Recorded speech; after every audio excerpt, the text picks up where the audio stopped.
in this lesson, we're going to take a look at absolute cell referencing. Absolute cell referencing is where we use the $sign in a formula to fix a cell from moving when we're dragging down a formula. Let's take a look at how it works. For demonstration, I'm using the absolute cell referencing worksheet as identified at the bottom of the screen. If we look above, we will see that I have a column A identified as GBP, UK sterling values. And on the right, I have a euro column. In D1, I have my rate, my exchange rate, which is 0.92. My goal here in B2 is to convert the sterling values to euros. I will start with the first value 1, which is located in A2, and then I will drag the formula down. The problem that we're going to encounter here is we're going to see that as I drag down, that the rate in D2, as the formula moves down, it will keep moving from cell to cell.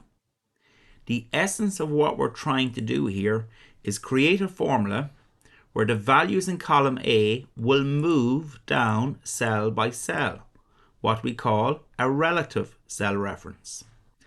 And the value in D2 will not move from that position, what we call an absolute cell reference.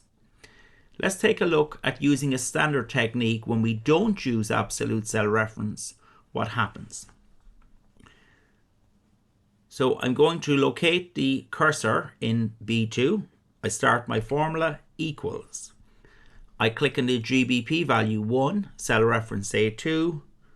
I press divided / and I click on D2. So at the moment, it's a standard manual formula. As I press enter, the formula completes and it does work correctly. It might be just worth noting that I do have this cell B2 formatted as euros. How I did that was I simply clicked on the cell and I pressed the accounting, or sometimes referred to as the currency button. Just to demonstrate how that works, I'm going to remove the formatting first. We can now see that I have a standard numeric calculation, and I'm going to format this to euros by bringing my mouse over the accounting number format button, and I click, and as we can see, it's converted to euros. It might be a good idea on the left to also make these sterling values show the UK pound. So I select the cells, and instead of hitting the button directly, I now click on the drop down to the right and I select English United Kingdom. So we can now see sterling values in column A, euro values will be displayed in column B. Now, the formula is good for the first conversion. £1 to €1 is equal to 109. Let's take a look. We can clearly see there are no dollar signs in the formula. When I drag this down, we see we're getting errors the whole way down. And when I click on the final error, which is a formula, and I double click, I can see that on the left of the formula, it has moved down relatively from A2 to A3 to A4 to A5, but it also has done the same on the right. And that is the issue. D4 should not have presented itself. We wanted it to stay fixated, locked, or as we say, absoluted into D1. So I'm going to undo these formulas, and I'm going to do it again. So I go equals, click on the cell on the left, divided by, and I click on the cell here.